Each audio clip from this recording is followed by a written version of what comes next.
جنہوں نے اپنے سینے میں قرآن کریم کو محفوظ کر لیا ہے، آپ لاکھ مسکے جلا دیں گے، آپ لاکھ اسلام کو مٹانے کی کوشش کریں گے، لیکن یہ ہمارے چھوٹے چھوٹے یہ معصوم سے بچے جو جامعہ رحمانیہ مجگمہ کے اندر پڑھ رہے ہیں، راتوں کی محنت کر رہے ہیں، دن کو محنت کر رہے ہیں، نماز پڑھ رہے ہیں، یہ اپنے اللہ کو یاد کر کر کے قرآن کریم کو انہوں نے اپنے سینے میں محفوظ کیا ہے۔ ان بچوں کو آپ نہیں مٹا سکتے ہیں، قرآن تو مٹا سکتے ہیں، ان بچوں کو نہیں۔ یہی بچے وہ ہوں گے، ایک زمانہ یہ آئے گا، یہ بچے اپنی منہ سے قرآن کو زندہ کریں گے، یہ ایسا پڑھتے جائیں گے، پڑھتے جائیں گے، ان کے سامنے قرآن نہیں ہوگا، حکومت ان کے سامنے گھٹنے ٹیکنے پر مجبور ہو جائے گی کہ ان بچوں کو ہم کچھ نہیں کر سکتے۔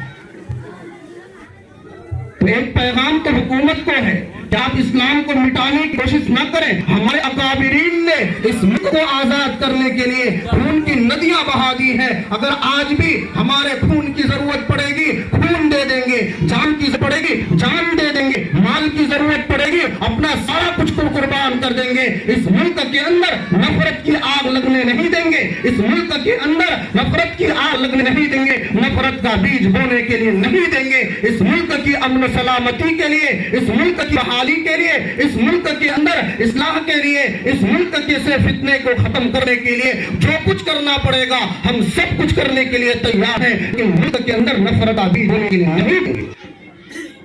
حضرت مولانا محمود سید اسعد مری کی وقت ہمیں آتی ہے، حضرت فرماتے ہیں ہم دنیا کے کونے کونے میں جاتے ہیں، لیکن ان ملکوں سے دنیا کے کونے کونوں کی خوشبو اور دنیا کے کونے کونے کے پھولوں سے وہ مہک اور خوشبو ہمیں نہیں آتی ہے، اس سرزمین اور اس ہندوستان کی مٹی سے وہ خوشبو ہمیں آتی ہے۔ ایک پیغام تو یہ حکومت کو ہے، دوسرا پیغام ہے ہمارے ان پڑھنے والے بچوں اور پڑھانے والے اساتذہ کرام کے لیے۔